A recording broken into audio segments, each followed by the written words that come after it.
Kongo Gitaya, Amuni Windia to Gate, up to Kele, Dema Gitaya Toba in the Ogero, Oya Ginele, Yeo Gitaya Tembe to Tabrai, Ogin twice or two, Ogin Italia and up 10, I get Margitaya Toba and the Sabagele, give me go about day, I'm my Lord say, wait, I'm going to sign Kyonin. A guy that have taste of Christianity in you. Won't give it to Tawala.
Your presence now. Yes. Come and take over the meeting. Yes. The meeting is all about you. Yes. And that is why we are giving you even the power to be able to speak to your children. Yes. We belong to heaven and we are connected by you, Holy Spirit of God. And you are the one who is with us, as Jesus promised during that time when he left. He said that you were going to be with us until the end of time. So we love you, Holy Spirit of God. Teach about yourself, Holy Spirit of God. We may not understand you, Jehovah. We may not understand you, Holy Spirit of God. But through your teaching and your empowering, we can be able to go on with you with your presence. In the mighty name of Jesus Christ, we pray and believe.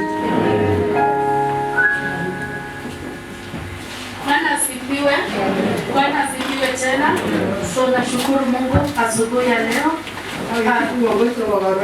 kwa sababu ya neema yake. Tubarikiwe pamoja. Amen. Amen. Bwana asifiwe.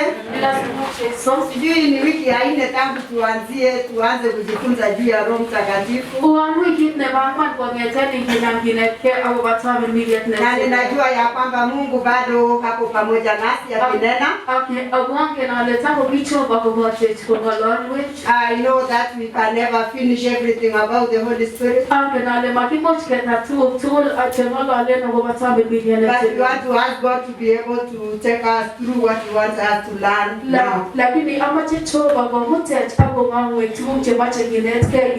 Praise God. Amen. Amen. Najua kuna mahali tunaanzia. Tumejifunza mambo mengi. Watu waliokuwa katika agano la kale. Na watu ambao wako katika agano jipya. Na Wakristo. Jinsi Roho wa Mungu alivyofanya kazi. Katika agano la kale pia. As we go on. Nilisema nitakusia tunapoendelea. Kuna mtu aliyekuwa anaitwa Tesalen na Oliam. Walikuwa watu wajenzi. Lakini pia na hiyo walikuwa wamejazwa na Roho Mtakatifu wa Mungu. Chochote tunachofanya kama Roho Mtakatifu ndiye kiongozi. Je, ni wangapi angali wanapenda Roho Mtakatifu? Najua mpaka hapa umechua jambo kugusia na Roho Mtakatifu wa Mungu. Katika Agano Jipya, katika wakati wanafunzi wa Yesu walipohudumu, kazi ilikuwa kubwa na ikapanuka.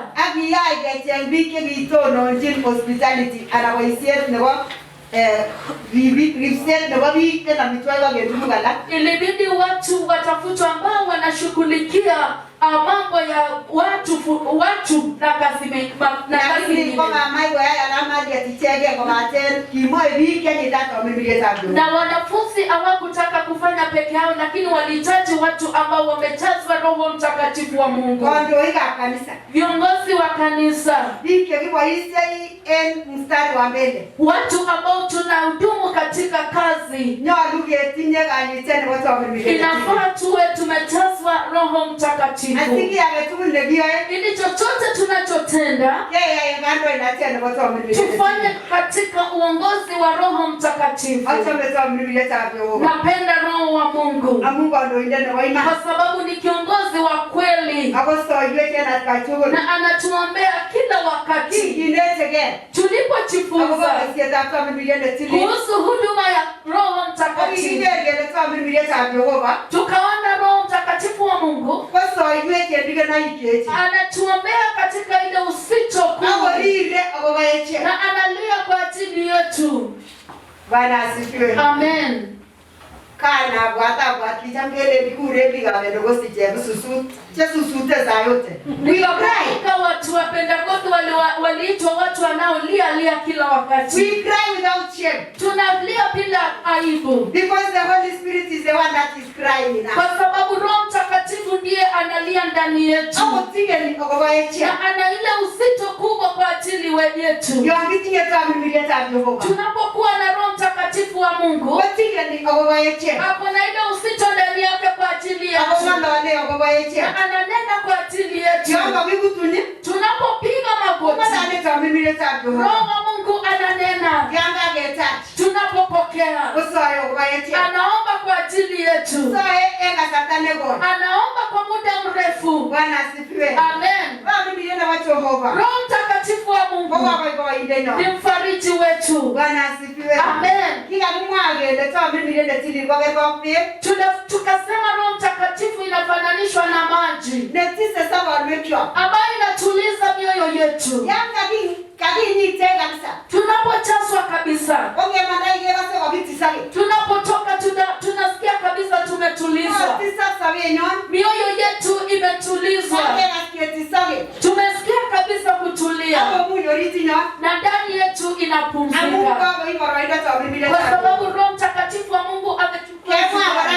Tukasema kwamba ni kama mafuta.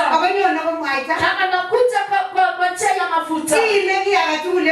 Anapaka kila kitu kwa maisha yetu. Anahudumu jinsi mafuta inavyofanya kazi. Kama vile mbinguni imefungika, hata milango inapokwama, anasema leta mafuta. Na kila kitu ambayo imekuwa kutu inafunguliwa. Roho wa Mungu anafungua yale mambo ambayo yalikuwa wanapomwagia mafuta yake inafunguliwa. Kwa hivyo anahudumu kama mafuta, anahudumu kama moto, anachoma chochote kisichofaa. Na tunajua anapochoma analeta utakaso na analeta mambo mapya. Labda kuna watu mlikosa hapo katikati. Kwani gawe kilia kidogo kidogo. Ndiposa nimerejelea kidogo Magata mimi leta Jehova. Roho wa Mungu anahitajika waitindike waisia kanisa. katika watendakazi wanaohudumu kanisani. Lugo iloti. Inafaa wawe wamepakwa mafuta katika njia ya kiroho Mtakatifu. Yeye ndiye Mungu. Bwana asifiwe. Amen. Nikasema pia kwamba sisi ambao tumeokoka ninarejelea ile mafundisho ili upate kuelewa. Tulipookoka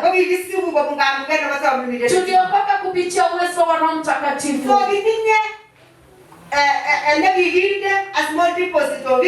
Tuko na sehemu kidogo iliyowekwa ndani yetu, lakini tunataka inatakikana tujazwe. That is why Ndiposa wanafunzi wa Yesu wakaambiwa mushinde katika Yerusalemu mpaka watakapojazwa. Kwa nini Yesu alitaka wajazwe? Alikuwa anataka hivi ili wapate kusimama na waweze kila kitu. Alijua kuna majaribio pale, kwa hivyo walitaka wajazwe Roho Mtakatifu. Nikasema pia Roho wa Mungu anatuongoza na hatutajazwa tu mara moja. Inabidi tujazwe kila siku. Inataka tusikie kabisa imetumwagia mpaka tuloe. Nikasema tena kwamba wakati mwingine tunapotembea, wakati mwingine Roho Mtakatifu anatukataza mambo mengine, ama anasema usipite hapa, usifanye hii.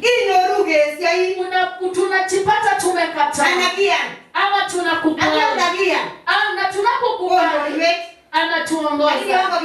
Lakini tunapokataa, Roho wa Mungu ni mpole,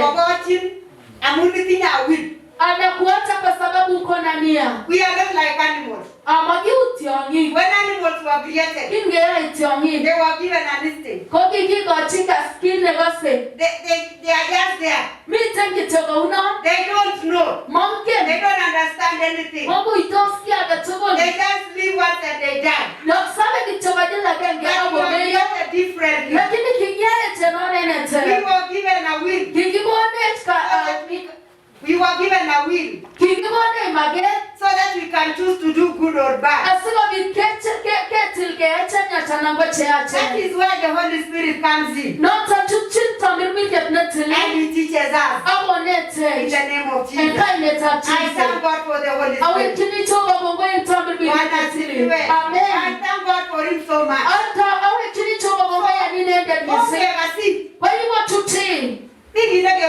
Conscience or dhamiri. Kuna kitu inaitwa dhamiri. Tulipokuwa vijana, I like talking about my experience and you'll forgive me if you are tired of me. I just say. So we used to talk about dhamiri.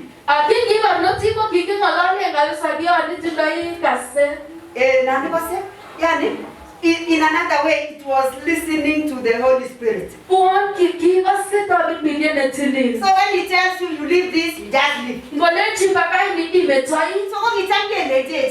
Tulikuwa tunaambiwa tukikaidi Roho Mtakatifu wa Mungu itafika wakati atatuacha, hata kunenea na anaenda. And that is the time you can do anything. Na hiyo ni wakati ambao unatenda chochote. Unaanza small small. Inaomba kitengo kite. Watu wanasema mdogo. Kitengo kite. Kwenda ndio Biblia inasema this is wrong. Roho wa Mungu anakuambia hisi vizuri, ni mbaya. Kwani alisugune? Unafaa kutupu. Lakini yeye ingine, lakini ukikaidi, waronitese, kesho unaongeza. Itese unaongeza mpaka hakuna tena ile uoga. Hapo sasa ujue Roho Mtakatifu amekuacha. Akupei onyo tena kwa sababu ameona unafuata yako. Tujiachilie. Let our conscience be alive. Iko ikase no to the sabe. Ingela na ko tuwis bi wona vile njitaga. Lo kwa tuwisanu. Kwa muje olelo kama because you are not alert in the spirit. Wakati mwingine mtu anatukana unasema sikuwa nimesikia kwa sababu kuchamakinika katika hali ya we will always be sensitive. Kazataga tukie keko And you can easily save our life. Imute iskesaru samenyam echo. Because the Holy Spirit is going to pre-warn us. Amunwe ditabili ya netilil kisipkote iwe. Enga inetaka. Katika jina la Yesu. Bwana asifiwe. Amen. I just want us to Kigimwa inginja kinginomi waisoni kurgatoi. Tulipoanza katika Matendo ya Mitume mlango wa 2. Kama ngalata atuwa ulegi tuochigeta mmirieta atuwa bi. Neno la Mungu likasema Roho wa Mungu aliwashukia watu. Akingana lengo tusiweketete. Na walinena katika ndimi tofauti tofauti. Akitiaga tigimo alama aleta na tigimo kwa ndichezo. Na hawakuwa wanafunzi ama wasioamini Yesu. Okimwa ngelegi kasaka tukulgutinyi. Ikasemekana kila mmoja alisikia lugha yake. Hakuna sio chambracho bawoga. Ni kwa nini Mungu akaruhusu wapate kusikia? Asiko baworjian. Ili wapate kushuhudia. Kwa baba isiyetu babutuswe. Baba Mungu ametumia ndimi zao. Na wamenena pamoja na Mungu. Bwana asifiwe. Amen. Wakati tunaponena katika ndimi mpya, basi atuelewi ni nini tunasema. Mungu itose yelene lakini tunasikia tukielekezwa. Lakini kibasegi kitokje and we feel satisfied. And we feel that actually we are praying. In the name of Jesus. Bwana asifiwe. Amen. Today we want to see speaking in tongues. The Bible tells us they were all spirit filled. Kwamba wote walichazwa wakati walikuwa na ngojea when the spirit came. They were all filled and they spoke in tongues. And we continue to learn that from there on people were prayed to receive the Holy Spirit. They were like hands on. Once they get saved, they were laid hands on. Receive the Holy Spirit of God. Amen. Even Paul himself says, to swear. But it's hakuna mtu atakaye nishinda. Many a times,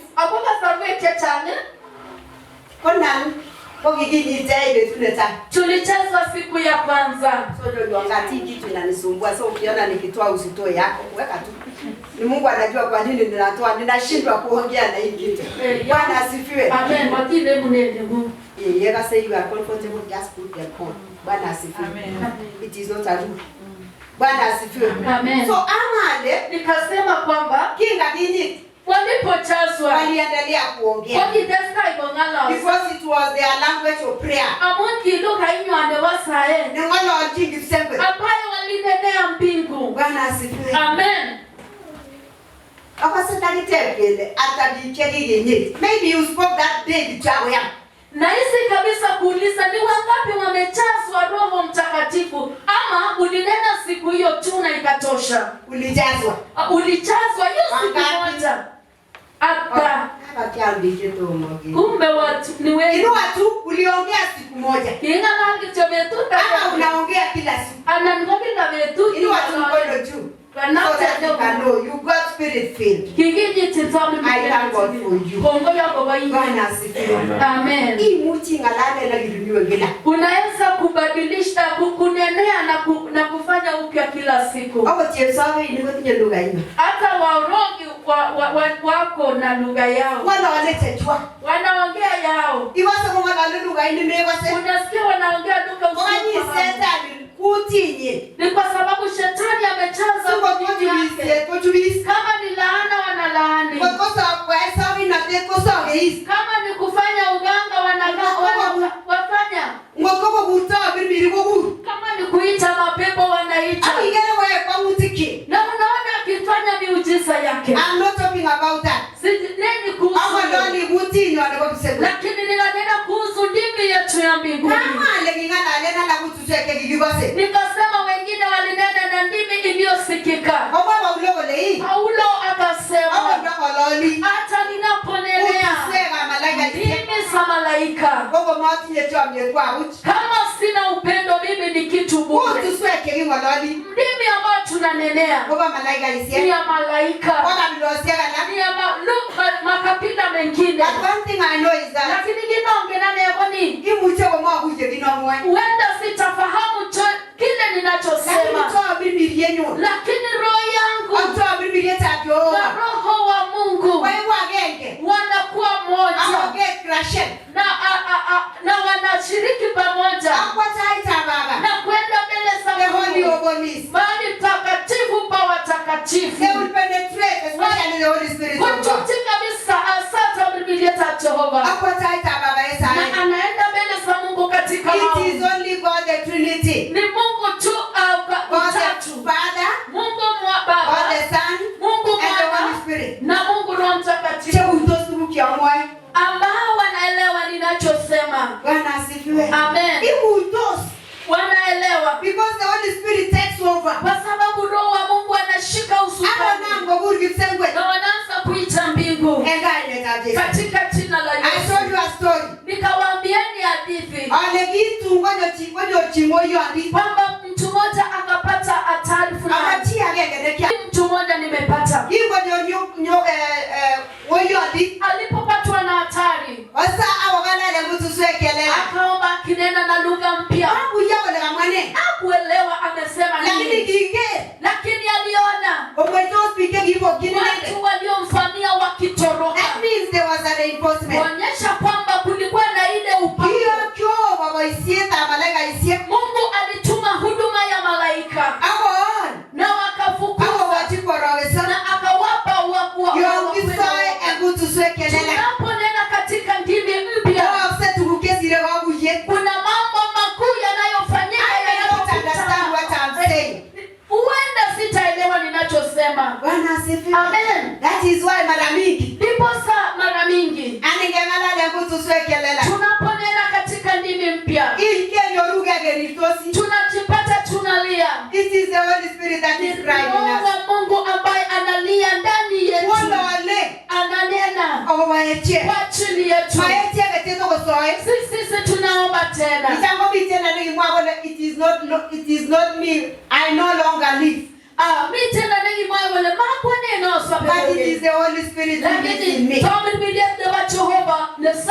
I'm no longer the one that is crying, but it is the Holy Spirit that is in me. I'm no longer the one that is praying, but it is the Holy Spirit that is praying in me. Amen. Bwana asifiwe. Amen. Tunahitaji yetu pamoja na watoto wetu. Bwana asifiwe. Amen.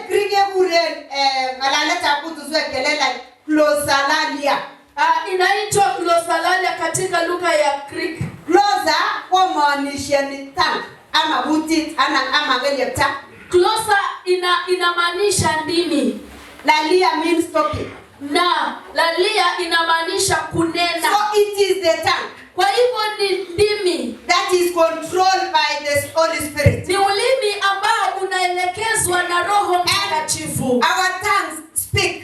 Na ndimi zetu zinanena na kuongea kulingana na mapenzi ya Mungu. Bwana asifiwe. Amen. I've said that it is only the Trinity that can understand our language. Nimesema tu ni utatu wa Mungu ndio wanaelewa hiyo lugha. Bwana asifiwe. Amen. We cannot be able to know what it is. Huenda hatutaelewa ni nini hiyo. Unless that you have been given that gift of interpretation of tongues. Ila tu umepewa ile utafsiri ya hiyo ndimi. Kanina ngemwangele. Tukasema kwamba Paulo akasema between the speaking in tongues, kati ya kunena na ndimi and prophecy na unabii.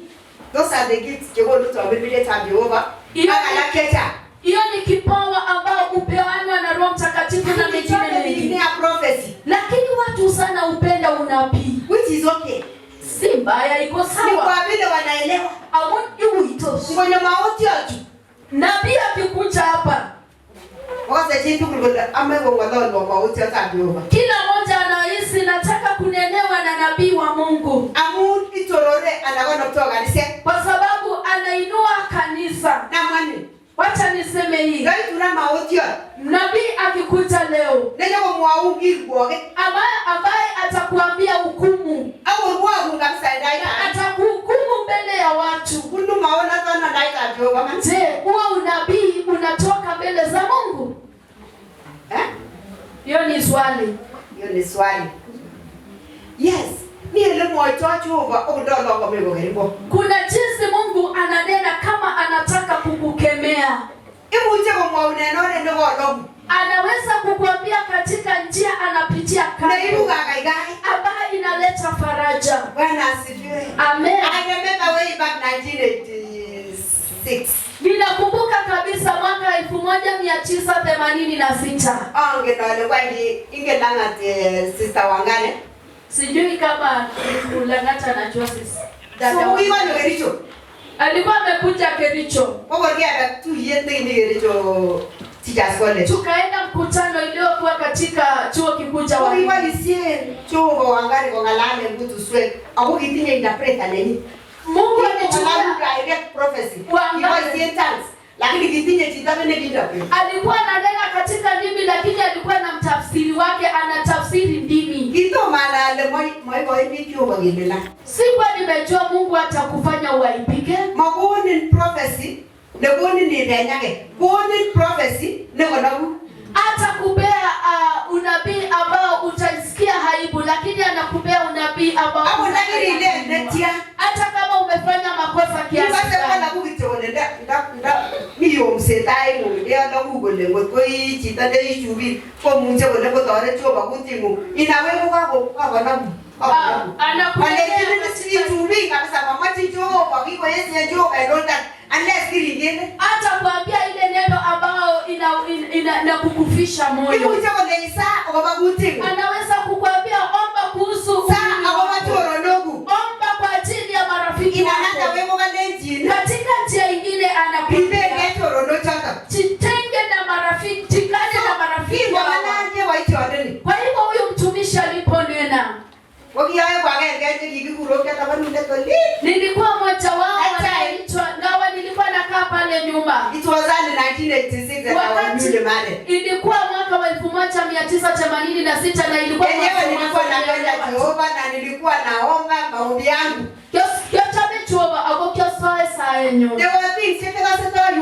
Kuna mambo nilitaka sana Mungu anitendee. And every time nilikuwa closer na Jehova, kukia chini samu tichu au kimongera ndo wangu. So I used to repeat and repeat and repeat. Every time I close my eyes, I start crying and calling upon God. Na wakati mwingi nikienda katika mahali pa kuomba nilikuwa ninarudia yale mambo nikimwita Mungu na kulia. Hiyo ni siri yangu, sijawahi mwambia nini watu nilikuwa naomba nini. Kwa sababu siri yangu. Ilo na Mungu tenyo. Bwana asifiwe. Amen. So kingegura nilipoitwa ukitwa maana le mwa indikyo bagendelana au mabonjini amawoni ni renyage. Sikuwa nimejua Mungu hata kufanya uaibike. Yana mwasiku kwa geteni. Nikaanza sasa kutubu, nilipokuwa nakuja mbele na tubu. Anything nikamera ale mamira itaende chuo. Yoyonga. Chochote unaona alilani pia ibishana. Mungu nisamee. Mungu aidinishwa ni particular simu. Sio anajua no lakini nilitaka kujitangaza mbele za Mungu. So ukianyo kwa hivyo nikakuja na nikanenewa mambo ya kutia moyo. Najua tu ile nilikano. And that was the first word hiyo ni neno moja ambao nabii alisema. Alisema Mungu amesema yametosha. Usiombe ile ombi lako tena, yametosha. I knew. Mange what was that prayer? Nilijua ni ombi gani nilikuwa ninaomba. I knew what I was always complaining about. Ninajua tu ni nini nilikuwa nanungunikia. nikamsikia. Akanipea jibu ambao anasema mpaka leo. It became a solution. Kwa hiyo kwa lutie. Solution mpaka sanato nene. Haikuwa tu jibu la wakati. Ile solution mpaka betutabra. Ikawa jibu la hata mpaka siku ya leo. Prophecies can edify the church. Unabii unaweza inua kanisa. Na neno ambao aliniambia, every time I come through trials, kila wakati nilipitia majaribu, najua Mungu alinena. And the prophecy works up to today. Na hiyo unabii ulitenda kazi mpaka maana alisema neno alilosema hivi, kwamba kama nilivyokuwa pamoja na Musa, I will also be with you. hivyo ndivyo nitakuwa pamoja nawe maponde. Nimekuja na nimepata milima, na hata nimepata maponde. Lakini hilo neno moja tu imesimama. Ninaona ile mlima imefika, nikisema ninasema ile ponde. Lakini neema ya Mungu yanitosha, maana yupo pamoja nami. Hiyo neno ikanitia moyo na inanitia moyo. Nawe hilo neno linakutia moyo. Wacha nikwambie hivi, jinsi Mungu alivyokuwa pamoja na Musa, unapopita maponde na milima, Mungu aliahidi kwamba ako pamoja na wewe. Amen. Ondoka katika hiyo maponde. Utatoka katika hiyo maponde. Na utakuwa mshindi. Nikasema unabii unainua kanisa. Unabii anapokuja anatabiria watu wengi na watu wanainuliwa. Na utanenewa mambo yako. Ndio maana tuko na kiu. Ndugu wetu ukisana kifika, kila wakati anaomba ombi la imetulia. Unaomba ukisema Mungu uninenee mambo mabaya. Uambie uninenee kwa sababu unajua hata kunenea mabaya. Na sasa ndimi. Amen. Hiyo ni tofauti. Unless it is in the present we have. It is for your own purpose of edification. Amen. That is why the people are being filled and people used to talk in tongues. The whole church.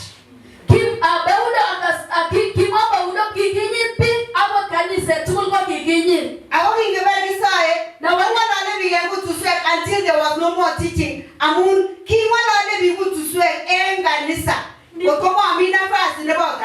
Ndiposa hata watu wakati mahubiri yanaendelea, watu walikuwa wananena katika ndimi mpaka hakukuwa na wakati wa kuhubiri tena. Wakaanza sasa kukomesha katika kiwango fulani. Kwa hiyo mtu akikudanganya kwamba Roho wa Mungu amenitawala, Roho wa Mungu alazimishi watu.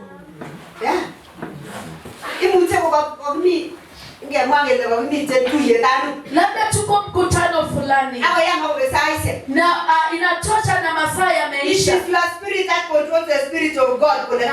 Ni roho yako ambao inaambia roho wa Mungu, anaambia roho wa Mungu.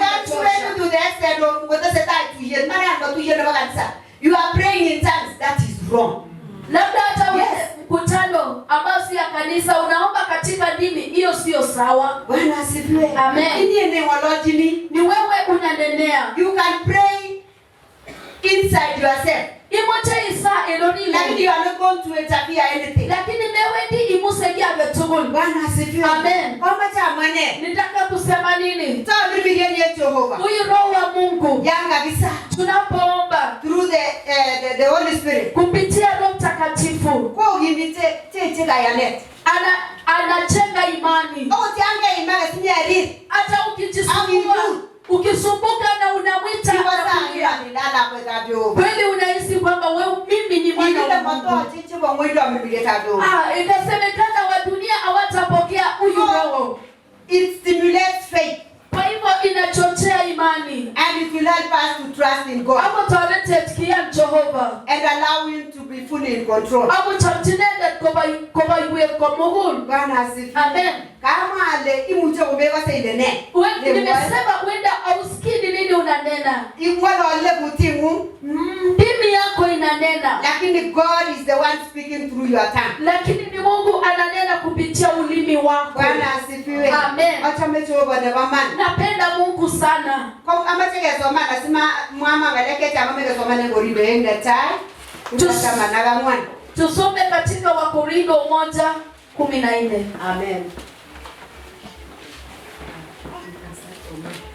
Korintho 4:14. Moe baragole koduna iga mwao inote akcheba gutuswe. Osup chamye awochen gisin koduna icheba tamirbiye. Awone sire ko oamde logo iwe. Amuni nende nengololi enguti nemogigose. Ko mangolol chibi agoba Jehovah. Amu mogose chi. Abo moe ungoti entomirbiye. Bwana asifiwe. Amen. Kale inende nengolole engutuswe kelela. I have had people speaking me agangetemi. Nimesikia watu wakinena hapa tukiimba. Engutuswe kelela. Katika dini mpya. Kale inende nengolole. Kwamba yule anayenena. Ngolole chibi. Anenei watu. Ngolole Jehova. Ananenea Mungu. Ngolole nguti. Kwa sababu ananena siri. Temua Jehova. Ambaye ananenea Mungu. Bwana asifiwe. Amen. It is the Holy Spirit praying through you. Unaona wakati Biblia tatuba nengolole kwa bunu. Awayanga ingalale. Na unaponenea. Iwase bokona kugesa bonda Mungu. Unasikia moyo wako unainuliwa. Iwase bogecha ndio bonda mama. Unasikia ungependa Mungu sana. Iwase ibaiba ndio mama. Unasikia kufurahi sana. Kwa hiyo ni kwa ile kwa Jehova. Anashuhudia kwamba wewe ni mwana wa Mungu. Bwana asifiwe. Amen. Kimi uwe. Tuko katika Lakini dunia. wakibomwe. Lakini sisi Kiwa wa dunia. Sisi ni wa mbinguni. Kwa wale utusweke aka bisengwe. Kwa hivyo tunanena ndimi zetu zinanena na magenge wa Jehova. Katika mapenzi ya Mungu. Wale wale uti. Akasema anaponena ananena siri. Bwana asifiwe. Amen. Wale wale techi. Aneni yake. Bwana asifiwe. Amen. How does the Holy Spirit yani kiwaloda yono eguti nele anayanga ngala eguti nele kwa nini yeye? Tunaweza kunena kivipi katika lugha mpya ama tunaponena ni nini tunapaswa kufanya? Mwana taigele you will be self edification you edify yourself. Bwana asifiwe. Kwa kwangole yeti iniende kwenye techi ngane dati techi yange ngalale kutusekelela ite boksoi. Unaponena katika lugha mpya unachitenga. Korintho itama naga 1:14 also. Wakorintho wa kwanza 14:14. Komo ayole amun ngasa enguti nemogigose. Kusoe to milmilenyu. Amun matinye yamangunota. Amen. Yasa engutut nemogigose. Ninaponena katika lugha isiyoeleweka. Ni roho wangu ananena. Na roho wa Mungu. Amen. It is my spirit that is praying. Ni roho yangu uomba. According to the will of God. Kulingana na mapenzi ya Mungu. It is my spirit. Ni roho yangu. People may not understand. Watu huenda hawataelewa. I will not also understand. Pia nami huenda sitaelewa. I know that my spirit is praying. Lakini ninafahamu kwamba roho yangu ananena. Speak in tongues. Kwa hivyo nikinena katika nini? I'm praying. Ninaomba. I'm praying. Ninaomba. Kwa katika ile siri ambayo mtu haelewi. Bwana asifiwe. Amen. Ile nafasi to mibie. Roho wa Mungu anachukua nafasi na ananena mambo ambayo si my spirit is in agreement. Lakini roho yangu ako katika na mambo ambayo ninanena. Ninajua ombi langu limeenda. Nimefika mbinguni. Na nimeomba mapenzi ya Mungu. Bwana asifiwe. Amen. Verse 15.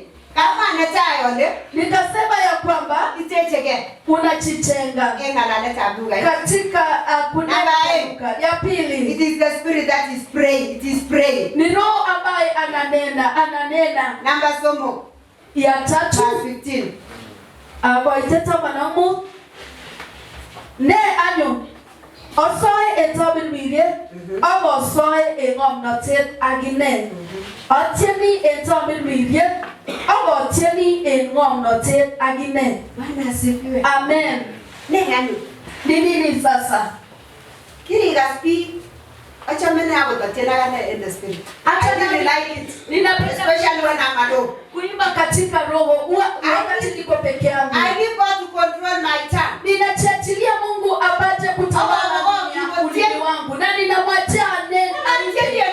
Ninaimba katika kiroho. Unaposikia mtu akiimba katika roho, katika ndimi, usiseme anasema nini. Ananena mambo makubwa. Anasifu Mungu. Anaimbia tusione katika macho. Na hiyo wimbo inaenda. Na ni manukato mbele za Mungu.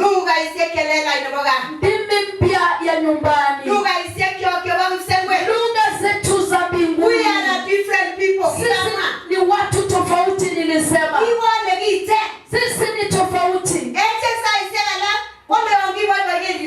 Wakati mwingine sisi tukiwa na furaha tunalia. Bwana asifiwe. Amen. Usijihukumu unapolia. Kwa sababu umeshangazwa na kile Mungu ametenda. Mtoto akifaulu, anapopita, cha kwanza ni kulia.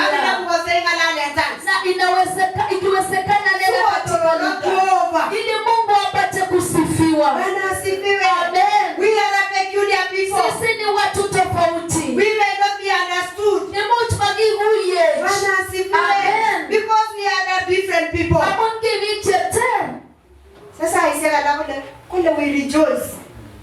Ulo mwane ndugu. Kelenen we rejoice again acha ndacho. Wakati mwingine tunafurahi wakati mambo yanakuwa machungu. We are just like David. Ameruhusu. We are like David. Kiu Daudi. One time David. Betutagenge Daudi. When the son Solomon was sick. Kingo mnyani werinye Solomon. He really called upon God. He cried before God. He fasted before God. He refused to eat. Bwana asifiwe. Amen. Ni ngo zitalakwe. Lakini wakati mtoto wake alipoaga, wale ni kimwajinda yano. Watu wakajisemeza tunamsema wale wako ile ngwanya tu. Kama angelia wakati ule wote. Kama angeweza kukula. Kama alikuwa anajisumbua. Alikuwa anajua aliyomlilia wakati ule. Akasema Mungu tuliza. Tuliza Mungu. Nimekuwa mtenda dhambi. Nimetenda dhambi mbele zako. Mtoto amesaliwa. Na katika njia ya dhambi. Nimeua mtu ya mtu. Amen. This sin of adultery. Roho ya ni kama umeua watu wa hiyo familia. Hata kwa kipsigizi. Kwamba hautamiliki mtu. Hautarithi mtu. Ambaye yu hai. Ambaye lakini wakati watu hawaogopi. It was like you have killed that person. Ilikana kwamba umeua huyo mtu. Kwa hivyo Daudi yeye aliua kabisa. Akaambia Mungu nisamehe. Lakini alitusumbua kimya. Na akafunga. Wakaogopa kumwambia mtoto ameaga. Alipoambiwa mtoto ameaga, akaenda mbele za Mungu. Akasema Mungu ametenda mapenzi yake. Akaenda akajisafisha. Akasema leteni chakula. Akajua ile amepewa ile imeisha. imeisha. Amen. We are a different people. Sisi ni watu We do our tofauti. things differently. Tunafanya mambo yetu tofauti. Amen. And mostly being led by the Holy Spirit. Awase kasarwete tangondo iweta bilmilianeti. Nataka ujifunze kuimba katika njia ya Roho Mtakatifu. Mtumishi mmoja akasema, sometimes God tells me to sing. Kasarwega la wale jina choba tien. I may not know how to sing. Kumut komana yolote ndoi. Mara mwatieni to the key. Uenda sitaimba kulingana na vile inaenda. Mara mwanambe lai no ndakilo keyboard kama labda hata wakicheza na vyombo wala lakini kama letewa watieni loss. Lakini Mungu amesema imba usifu. Wala watieni hicho. Kwa hivyo nitaimba tu. So you may sing. Kwa hivyo uenda utaimba katika lugha inayosikika. Kama umeshindwa na la kusema, dancing to the tune of the Holy Spirit. uimbe tu katika ile mwelekezo wa Roho Mtakatifu na moyo wako na utasikia lile moyo wa jiwe limeondoka na unasikia kwa hivyo tunaweza imba katika lugha. Bwana asifiwe. We can also pray in tongues. Imuchke saen korabu tuswe. Ngela na mesa utorinde to bwana. Wakati mwingine unaomba mpaka unasema sometimes. Moja ndegena kwa sababu yala niomba before the presence of God. Nikienda mbele kuomba watu kutuni. Amenenera. Na ninajua kuna siku najua cha kusema. Yes, sibara mwati tuwa goti. Nikiambia tu yenye nimekuwa nikiwasa. Mmoja wataka 10 minutes. Inaweza chukua dakika 10. Wala wao ingine imeisha. Ninaweza tubu dhambi ya kwetu, dhambi ya penye nimelewa, dhambi ya watoto wangu, na ninasikia imeisha. Lakini kama uko na Roho wa Mungu, anachukua ile mfuzo na unaomba katika muda mrefu. Yes, you don't understand what you are saying. Lakini unasikia kabisa inaelekea inaenda vizuri. Inaenda vizuri. Amen. Nitangazawe tena anotira riso. Amen. And that laughter brings joy in your heart. Agora biona na tambo ibuka kabisa. Unacheka kabisa. Na hata unaweza ambukiza watu ambao mko na. Baba unacheka kabisa. The joy of the Holy Spirit. Kwa hivyo yeye watambi milioni tele. Katika jina la Yesu. Learn to be a friend with the Holy Spirit. Finally, let us look at why we pray in tongues.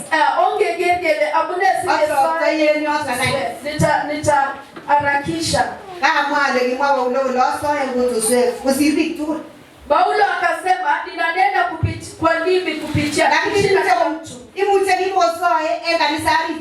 labda akuomba katika kwa kanisa labda aliomba kiasi katika ndani ya kanisa, lakini alipoomba peke yake alikuwa na sifa Mungu katika Luka mpya.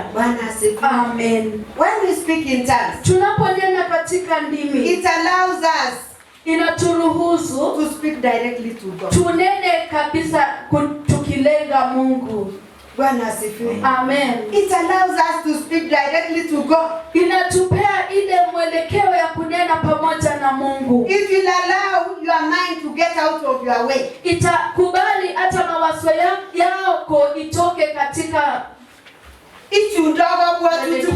anawachilia mawazo yako na kuachilia Roho Mtakatifu wa Mungu. To commune direct to God. Munene kabisa na Mungu. Unapoomba na unasikia nataka kunena. Unajua anaingililia. Unanena mpaka unasikia wachilia kwa sababu wameona hujajua kuomba. So the Holy Spirit will pray and he goes direct to the Father. Kwa hivyo Roho Mtakatifu anaomba na anaenda kwa Baba. So Abba Father. Anasema Abba Father. Abba Baba. Bwana asifiwe. Amen. So when you pray, go direct to the Father. Kwa hivyo unapoomba inaenda kwa Mungu. Mami ingine tere. hakuna kitu kinachozuia. Kama una aletitane mtego kuyago tuswetu. Nikakwambia mtu ambaye anaweza kujua hizi ndimi ni utatu. Bwana asifiwe. Amen. Hapo shetani ngo bete hine. Yani bete lai shetani. Hata shetani sasa ile toreto Mungu. Wewe hii awele bade toreto. Unajua shetani naye anapoteza mwelekeo. Hata katika siri yako. It is always good to pray in tongues. Kwa maana rani kesa enguto swe. Si macho shetani saini. Ili shetani asiide asipona. Ili asishike mapema. And especially our fears. Asa ile woga wetu. Ile uongo roho na hata ujaba kwecho. Unasema hata ujaba kwa shetani. Eko roho anakuweka spirit of fear. Shetani spirit of unbelief. Kogoni babu miliet deba nyogo na tet adine meya.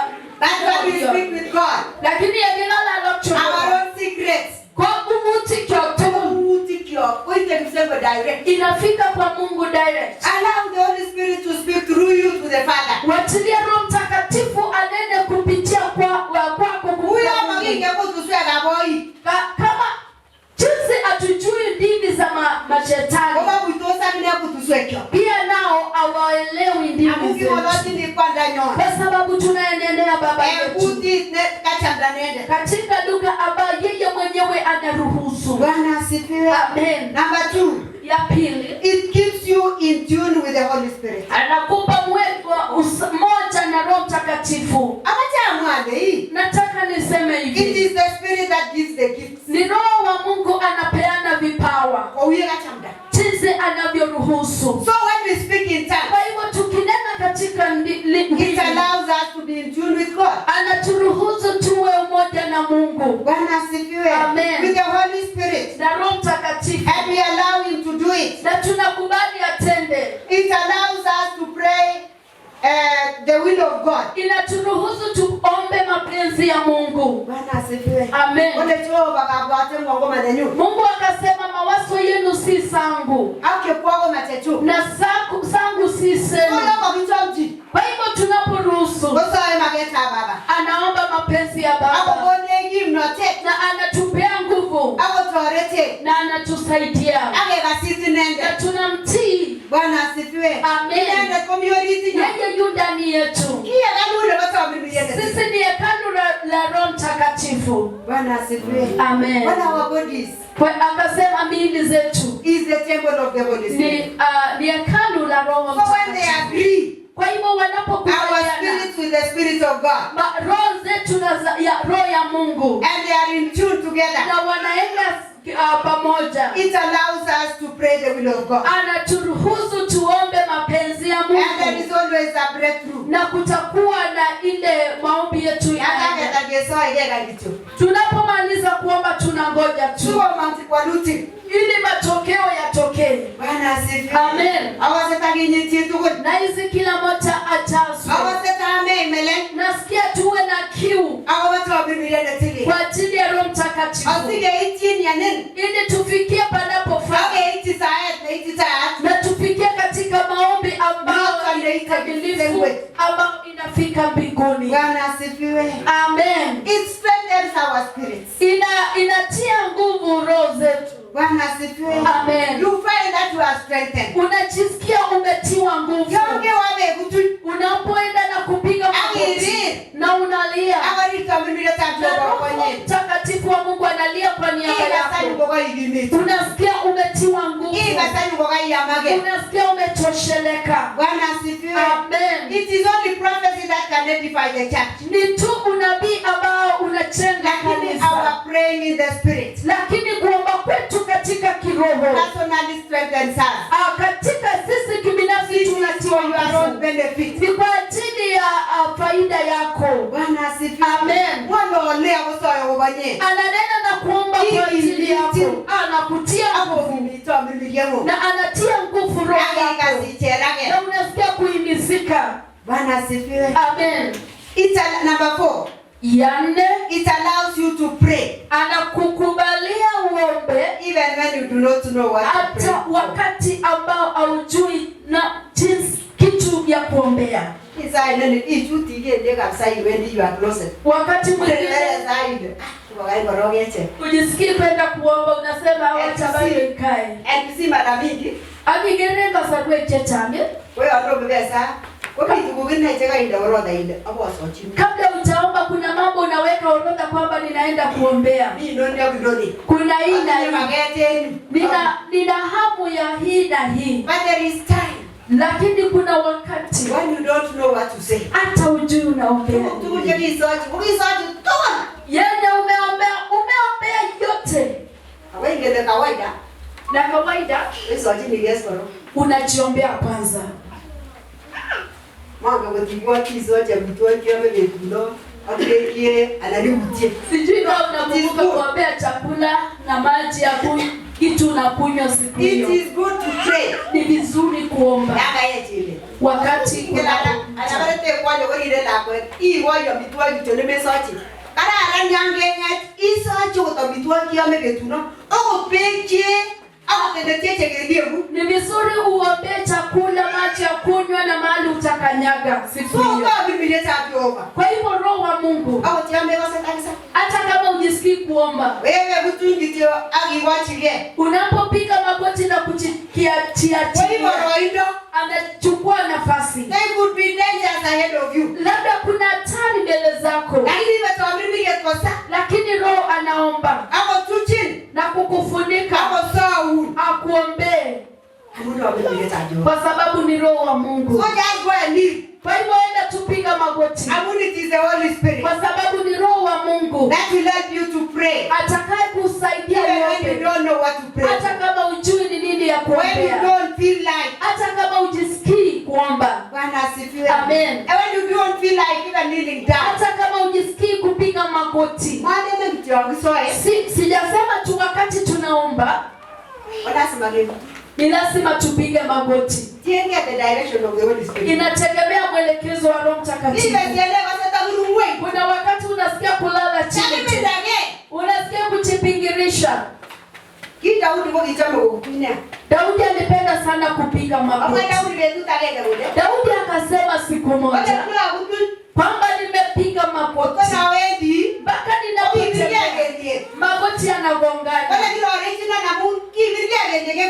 Wananichekea kwa sababu magoti yanagongana kwa sababu ya ile kupiga magoti. Mimi ni kinyume cha Daudi. Na ninajua pia nawe uko na njia ya kulala chini. Na atamea arue. I need down, yes. Most of the time, I just surrender by lying flat. Anapenda sana amata aru kabisa yenyewe ya nasoe. Bwana asifiwe. Amen. Achome kabisa. Ninapenda sana. Bwana asifiwe. Amen. And I surrender fully to God. Na ninajiachilia kikamilifu kwa Mungu. Kama at the end during the time of my weakness. Nikasema katika wakati wangu ya unyonge. Kama wase kabisa. Ambao sijisikii kuomba. Kwa hivyo wanaenda kwa mimi tatu. Roho wa Mungu anashika nafasi. Wale with groanings that is in Romans 8:26. Can you read for us? Romanic sisi titemamla. Kama inaleta choba wale. Kale authority go uno to na kile to bibilie nyon nyalul. To bibilie nyalule nyon. Amo magingekesa go yenyalu. Abuso iwe to bibilie tinendet. Entilena ichema gimuchi kemwa. Muchi atileni lakini monge na wala tibejimile. Wakati mwingine ninasikia kabisa kuwa na ile usito lakini sijui ni nini ninakuwa nayo. Bwana asifiwe. Amen. Itigeni wafanye kazi itigeni unabatike nitoa Biblia tatu kwa minye. Yende magimuche kikuye. Roho wa Mungu ana ile usito na anaugua katika ile ambao hatuwezi fahamu. Bwana asifiwe. Amen. Sakani magimuche kesa. Kwa wakati ambao hatuwezi omba. We just surrender. Tunajiachilia tu. Na Mungu anatenda mapenzi yake. Kwa hivyo anaomba katika ile kuugua. The Holy Spirit will help us to trust in God. Roho wa Mungu anatusaidia kumwamini Mungu. And that prayer, perfect prayer. Na kuomba ile maombi kikamilifu. Bwana asifiwe. Amen.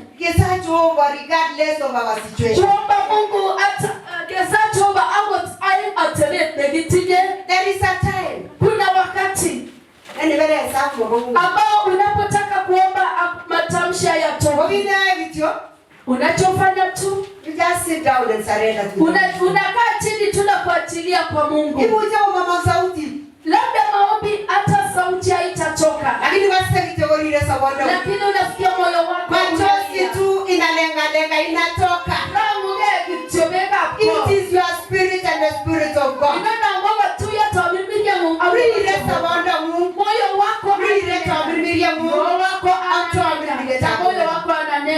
There is no one particular formula.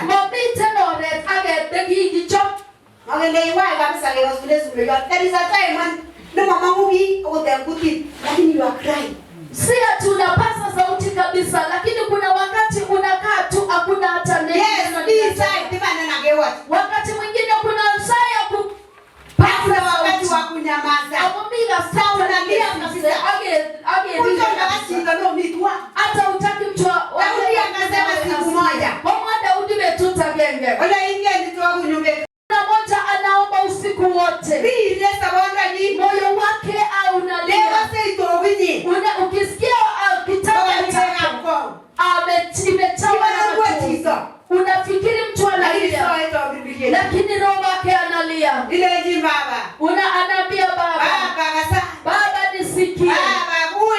Baba ni ngumu sana. Amen. Hata Yesu alilia alipokuwa katika shamba la Getsemani, akalia na akaugua sana, machozi akayatiririka, ambayo ilikuwa kama akaomba, Baba ikiwezekana niondolee kikombe. Kuna wakati unataka Mungu aondoe ile kikombe. Kuna kikombe utaki kukunywe, lakini Roho wa Mungu atakuelekeza uombe mapenzi yako. Ili kama anataka upitie hiyo atakutia nguvu. Na ikiwezekana aondoe, ataondoa mapenzi ya Mungu. Ni Roho wa Mungu tu anaweza omba ombi hilo. Amen. Kingine ndimi mpya sinafanya. It is a weapon of work against the enemy. Ni silaha ya vita kupinga adui wetu. Amen. Marko 16. Iko katika Marko 18. Marko 16, 18. Como Mariko, urgata manamlo vaiteta manamu. Kale agelechi abangwan komugul. Owamchinote logo iwecha nyachpik tugul. Yes. Tamananga inendet niyoni akibatisani kesoru. Ago inendet nemoyoni kotun kirwokchin. Tamanaktesa akisubi kabarunaichu ichek cheyoni. Onei ai enkainenyon. Ako ngalali ngalalet nele. Amen. They will speak in tongues.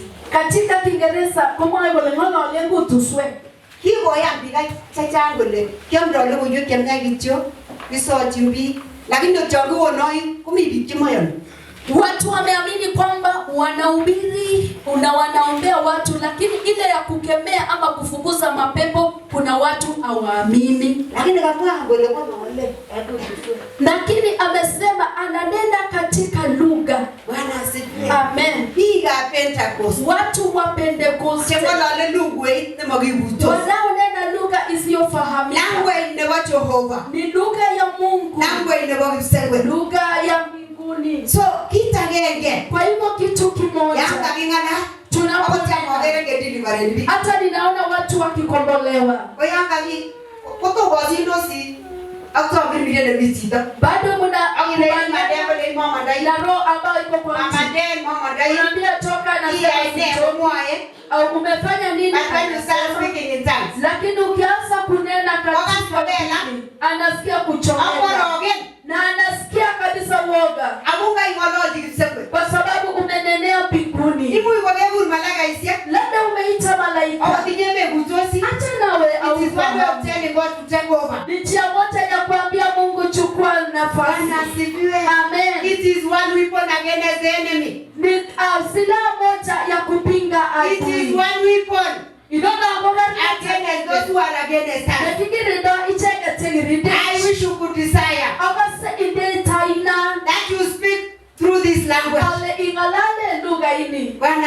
Amen. It is so sweet. You feel you have a breakthrough. Amen. Roho wa Mungu ambaye tulihaidiwa, ambaye ni kipawa, ambaye baba yetu alitupea. Amen. It is a deposit. Na tunauchazwa kila siku. Amen. We are people over foreign land.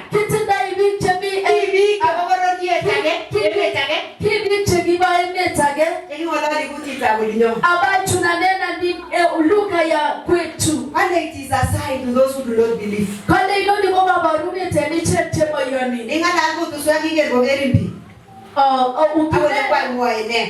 Wanakuangalia unasema nini? Ni kama uko pale ungapo na unaongea, watu watatiangalia nini amesema nini. Amenena mambo ambayo tufahamu. It is a sign to the enemy.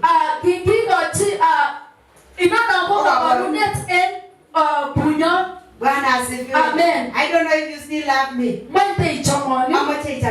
Nataka upende Roho Mtakatifu wa Mungu. Desire. Itaina ili upate kupewa katika jina la Yesu. Watu wengine tunahitaji vipawa. Mara mingi the gifts of the Holy Spirit. Unasikizi kabisa kupata vipawa ya power gifts. The power gifts kono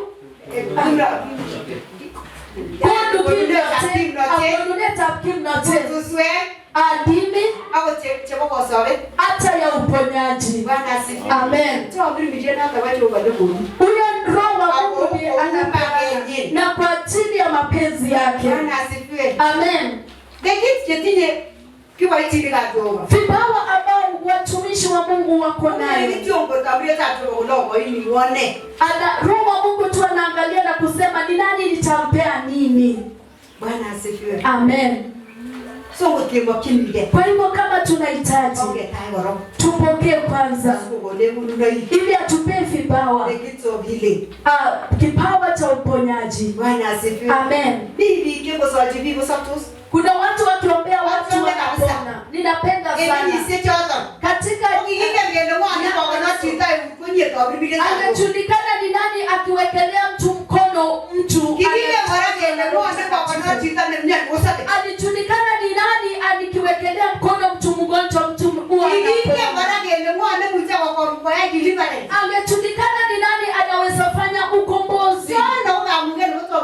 Hayo ni kwa ajili ya uwezo tu ya Roho Mtakatifu pekee. Amen. It is the Spirit of God that gives you healing. Siko kwamba ukishapokea Roho Mtakatifu kitu anapeana. Pokea kwanza ili akupe jinsi anavyotaka. Amen. If there is any question, siamini kama kuna swali lolote, you are free to come and ask me. Uko na huru ya kuja kuniuliza. Kwa sababu ninaona hata nikifuatilia ile lesson ambayo nimetengeneza hata vipawa. Amen.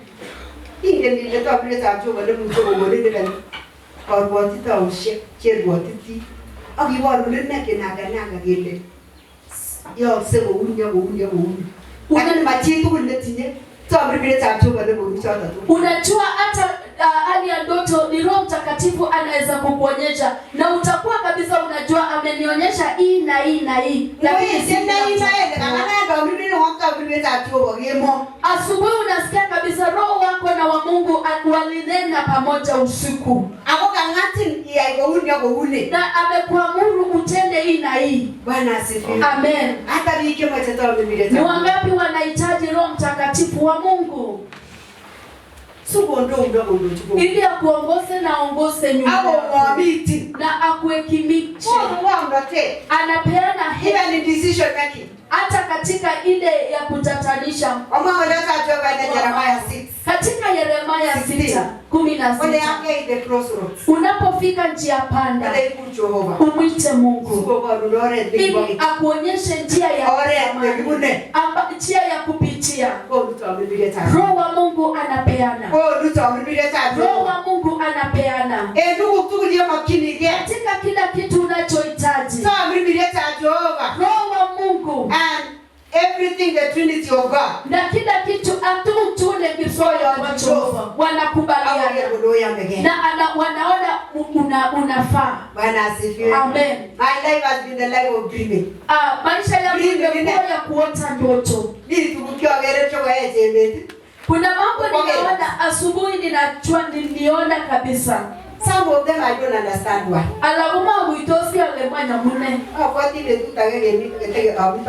Ninakumbuka nikiwa I think I took time, a lot of time, and I got you. Nilichukua muda mwingi nikiwa mbele za Mungu pale township. One thing for Isama Mustailo, I saw nilikuwa napeleka watoto shule, saa moja niko shuleni. And saa moja because I was low, and I used to pray a lot. Na nilikuwa naomba sana kwa sababu wakati wa watoto wa primary hawajafika. Nilikuwa na asubuhi ninajua kuna mambo niliona usiku na mchana ninaona hayo mambo ya wakati mwingine niliona mengine yako ya maana, lakini I remember one day alinionyesha. Nakumbuka siku moja nikaota ndoto, nikaona ile kichwa kushikilia kifunguo ya green. Ilikuwa na rangi ya nyekundu, kijani kibichi, rangi ya sijaona kwa maduka aina hiyo. Lakini tulipokuwa nilikuwa nimesahau. What is the meaning?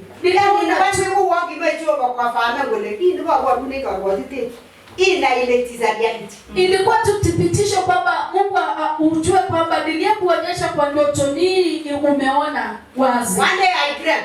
Siku moja nikaona msalani ya township ikiingia chini. Na asubuhi tukaona mpaka sehemu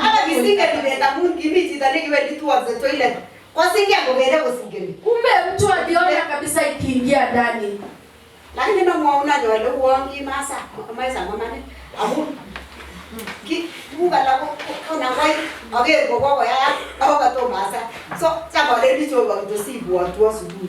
That is why you must if you are a dreamer kwa vile wewe asubuhi iku joba ilenji na chuo ibo na akibobo kusisa if it is for or against. Kama wewe ni mtu unaonyeshwa maono katika ndoto, inabidi uombe asubuhi ili kama ni mapenzi ya Mungu uombe. Kwa maya na isipotendeka kwa ile chita bosirto kama uliona mtu akiaga dunia kama tige ile bosirta usingoje uone akiaga ya mwasirta umele akagongana joba, it is because you prayed. Asipoaga dunia usiseme kumbe Mungu alinidanganya, ni kwa sababu matige kwa asile ogoba kwa joba irrejoiced. God is showing you when the sika bitito non agoba chijota. Usifurahie inapotendeka, lakini ni vizuri uombe kwa sababu Mungu alikuonyesha akijua utaomba. Bwana asifiwe. Amen. Ingo waisiende choba ngeneche. Wacha mtu atumie kila moja wetu. Ake tule neche utinye choba waisiende. Kila moja wetu Mungu ako na kazi ndani yake. Na hiyo kazi ni kwa makubaliano na Roho Mtakatifu. Nikasema Roho Mtakatifu yuko pamoja mpaka wakati tarumbeta itakapolia na parapanda itakapolia, kwa sababu yuko ndani yetu tutasikia. Lakini yeyote ambaye ataokoka atastuka watu wakishaenda. Amen. It will be very unfortunate. Itakuwa if you are the members of a family. Kama mtakuwa familia moja. Unaona mama ameenda, baba ameenda, watoto wadogo wameenda, lakini umepakia. Watu wanakuja sasa kutawala. Anataka wanaanza kukuuliza ni kwa nini umepaki. Nikasoma siku ingine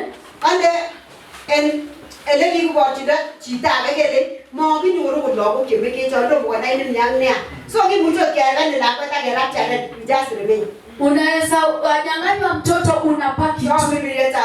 Roho wa Mungu ni kama magnet. Parapanda itakapolia tunaenda nyumbani. Hata kama hujajazwa, uko na ile sehemu ambayo inafanya uokoke, lakini nahisi uchazwe ili upate kushinda, ili upate kushinda na ukwenda na utende mapenzi ya Mungu. Ongeteleze. Amen. Amen. If you have been filled, you can now speak in tongues. Kama umejazwa, yes, tell God something. Mwambie Mungu. Iko sato mlibilia tatu wa Injili. Iko pamoja na thanks of God in you. You are a very special child. Wewe ni mtu